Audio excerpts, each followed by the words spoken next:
Do you hear that? That's the sound of an infantryman's rifle. This was one of the most iconic sounds of the Civil War. This war was an inner conflict between the northern and southern parts of America. Here's a little insight on the American Civil War. The North and South fought over issues such as expansion towards the West, control, and slavery. Since the war was between two different sides of America, each side took a separate name. The North was called the Union, and the South was called the Confederacy. Philadelphia played a very important role in this war. We provided troops, money, weapons, and medical care for the Union. Here's a fun fact. This war was proven to be the most catastrophic war ever fought in America. In Philadelphia, there are many memorials and monuments that stand in honor of the many lives that were lost in the American Civil War. As you may know, Philadelphia is also home to a few historical events, such as the convention that led to the Constitution.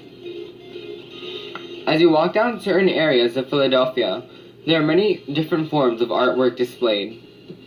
There are murals on the walls of buildings that depict memories that had an impact on Philadelphia's residents.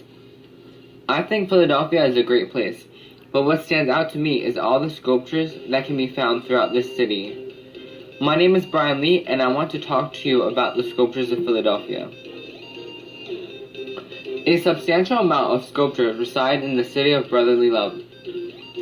Some show important parts of history, while others are emotional expressions.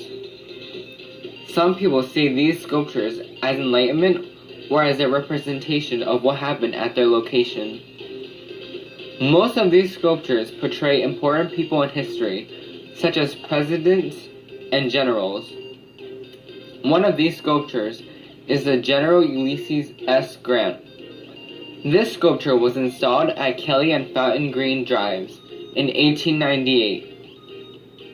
Daniel Chester French created this sculpture alongside many other sculptures.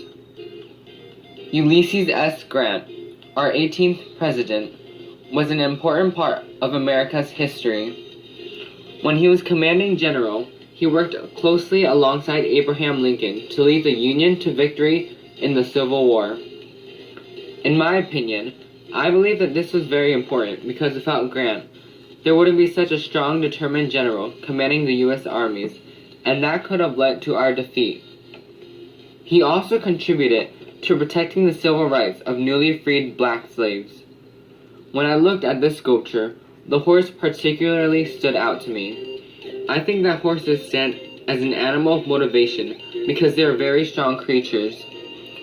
With General Grant riding on a horse, this sculpture stood as a way to show how Grant encouraged the public to stand with the Union during the Civil War. Another sculpture was created for our 20th president, James A. Garfield. He served only 199 days in office before he was assassinated on September 19, 1881, according to History.com. President James A. Garfield recommended a universal school system in which it was funded by the federal government, in part to empower African Americans. He was a supporter of civil rights and allied on the confiscation of southern plantations. When this sculpture was first unveiled, it was supported by parades, a flotilla, and naval and military ceremonies. I find these sculptures very consequential as they represent two important leaders in history. Both of the people depicted in these two sculptures were also large influences on America. James A. Garfield introduced a universal school system, and Ulysses S. Grant helped unite America. These sculptures remind me of the amount of progress America has made, and how these people were large contributions to America's advancement. One sculpture strongly refers to the landscape and rivers of Philadelphia.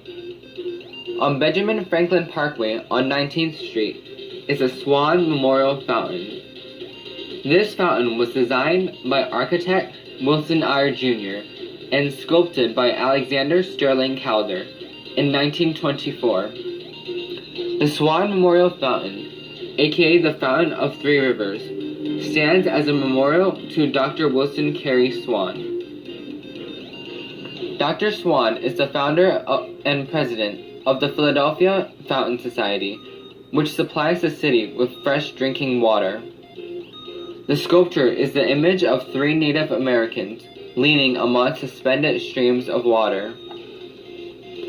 Each of these Native Americans represents Philadelphia's 3 main waterways. These waterways are the Delaware River, the Schuylkill River, and the Wissahickon Creek. The Delaware River is represented by a man, the Schuylkill River is represented by a woman, and the Wissahickon Creek is represented by a girl. There are frogs, turtles, a fish, and 2 swans on the statue, which helps enforce the idea of water. The 2 swans are puns to the fountain's name, Swan Memorial Fountain. I think that this sculpture brings a lot of peace and serenity to the Benjamin Franklin Parkway. The imagery of water typically reminds me of the ocean, and how calm and peaceful the waves are. Though the water in this fountain isn't exactly peaceful, it still brings a sense of tranquility. Another sculpture that is associated with water is the Schuylkill chained and the Schuylkill freed sculpture. This white fiberglass sculpture can be found at the Fairmount Waterworks. The history of this sculpture goes back into the 1800s. In 1811, Frederick Graff introduced the idea that they should build a larger facility at Fairmount for the waterworks. The new facility was built, and it increased the supply for the city. The city's watering committee wanted to adorn the new building with allegorical sculptures. William Rush, the most prime American sculptor of his time, happened to be on the committee. In 1825, he designed the original Spanish cedar wood, Schuylkill chained and the Schuylkill freed sculpture. The waterworks' new establishment kept on expanding. In 1854, Frederick Graff Jr. extended the river wall and constructed a new pavilion using one of his father's designs. But in 1972, Hurricane Agnes hit, and the waterworks sat idle for nearly 2 decades. The waterworks was restored due to the effort of the Junior League. However, the sculptures were severely damaged by the hurricane.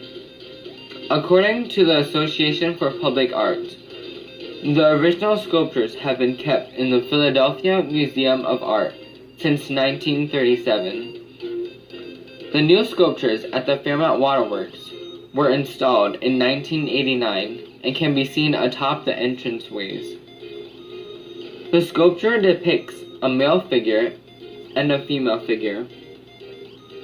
The male figure was originally known as Allegory of the Schuylkill River, but is known today as Schuylkill Chained. The female effigy was originally known as Allegory of the Waterworks, but is known today as Schuylkill Freed.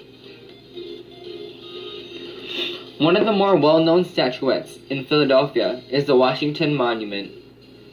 Don't get this confused with the one in Washington, D.C., as they both have the same name. This sculpture can be found at Benjamin Franklin Parkway at Eakins Oval. This sculpture was constructed in 1897 by Rudolph Siemering, but it was then relocated in 1928. The Society of the Cincinnati gave permission for the construction of the Washington Monument. This organization was founded in 1783 for the purpose of the brave souls that had fought in the American Revolution. George Washington served as the first president of the Society of the Cincinnati. The organization authorized the establishment of this monument as a memorial to General George Washington. This sculpture has 3 levels. George Washington on a horse is at the top of the sculpture. I believe that the image of George Washington at the top shows that he was a strong leader. I think it also shows that he helped unite people. As you make your way down the intricate patterns of the sculpture, you can see the middle layer. In the middle layer are allegorical figures from Washington's era. Several images reside in the middle layer. One of these pictures shows farmers. The bottom layer of the sculpture consists of the flora and fauna of his country, along with representative human figures. One of these figures is a Native American. This Native American figure helps associate the model towards America. Another way this carving can be associated with America is the images of the typical animals that live in America. The typical animals shown on this monument are American bison, deers, bears, and mooses. From my perspective, each one of these animals represent a certain characteristic of America. For example, American bison are the heaviest land animal in North America. They also tend to travel in small herds, and using this idea of amalgamation shows the strength America wields as we stand together. I believe this sculpture shows Washington watching over his country and the people he proudly fought for. I also think that this motto stands as a patriotic sign towards America. Using the different layers on the statuette, this motto shows how Washington was one of the most admirable commanders and presidents of America. Sculptures don't only depict leaders of America, but also leaders in other countries. Artists from all different backgrounds reside within Philadelphia, such as the French community. Located on Kelly Drive at 25th Street is the sculpture of Joan of Arc. It was constructed in 1890 by Emmanuel Fremiet. This gilded bronze statue is the representation of the power of woman.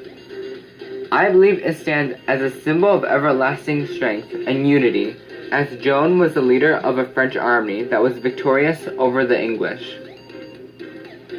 She was also a peasant girl and convinced the Crown Prince Charles of Valois to allow her to command one of the French armies. I think that this statue brings a large sense of inspiration, as she went from being a peasant girl to the Maid of Orleans. This figure of Joan of Arc, standing tall, also represented the fact that women deserve respect. Women throughout history have been oppressed due to the thought that they were inferior to men. With this idea being presented in literature, economics, and politics, people wouldn't think to have a statue portraying a woman be displayed in public. This statue stood as empowerment for women and signified that women are not inferior to men. Some of these sculptures in Philadelphia are there for enlightenment for tourists as they walk around the streets. Though they may look appealing to the eye, they each have a unique meaning to them based on the viewer's perspective. One of these sculptures is the lion crushing a serpent. This bronze statue can be found at Rittenhouse Square.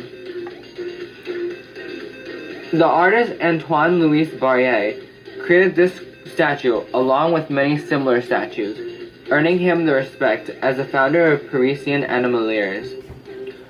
From my perspective, when I see lions, I usually think of courage or strength. I think they represent the idea of raw willpower and dominance, as in real life, it is known as the king of the beasts. When I think of serpents or snakes, I usually think of mischief. I usually think of mischief due to my exposure to the story of Adam and Eve, where the snake tricked them into eating the fruit from the tree of the knowledge of the good and evil. I think that this sculpture displays the power of good vanquishing evil. I also see that this sculpture is trying to say that it requires a lot of courage and strength to do the right thing and overrule the urge to commit a wrong action, which is represented by the lion overcoming the serpent. Another sculpture I found very interesting is the Law, Prosperity, and Power sculpture. It can be found on South George's Hill Drive. If you look at this model created by Daniel Chester French, there are 3 different individuals. 2 of these individuals are female and 1 is male. The female figures represent law and prosperity, and the male figure represents power. This sculpture was created for the U.S. Post Office and Federal Building as a way of demonstrating the government in a lyrical aspect. I believe that this sculpture demonstrates the functions of the government, as the government creates the law and has power over the lives of its citizens. The government is also prosperous and wealthy in money and supplies. This sculpture is made of marble and has a particularly enchanting image behind it. In a way, I also see this sculpture as a way to soften the ideas of what government is, as most people would typically associate the government with a serious attitude. Overall, you can find many forms of art everywhere in Philadelphia. If you take a glance at the sides of buildings, you can see murals and graffiti. Even though graffiti defaces public buildings, I would still say it's art. In my eyes, it still continues to express emotion and ideas through images and words. I use pictures to describe things I know that words can't describe alone. As Fred R. Bernard would say, a picture is worth 1,000 words. Art stands out as a way people express and remember history. Art can be seen in many different angles. Take an image of a bird. I think a bird stands as a symbol of freedom, but from someone else's view, it could stand as the beauty of nature. It could have multiple meanings. Some people just see a bird.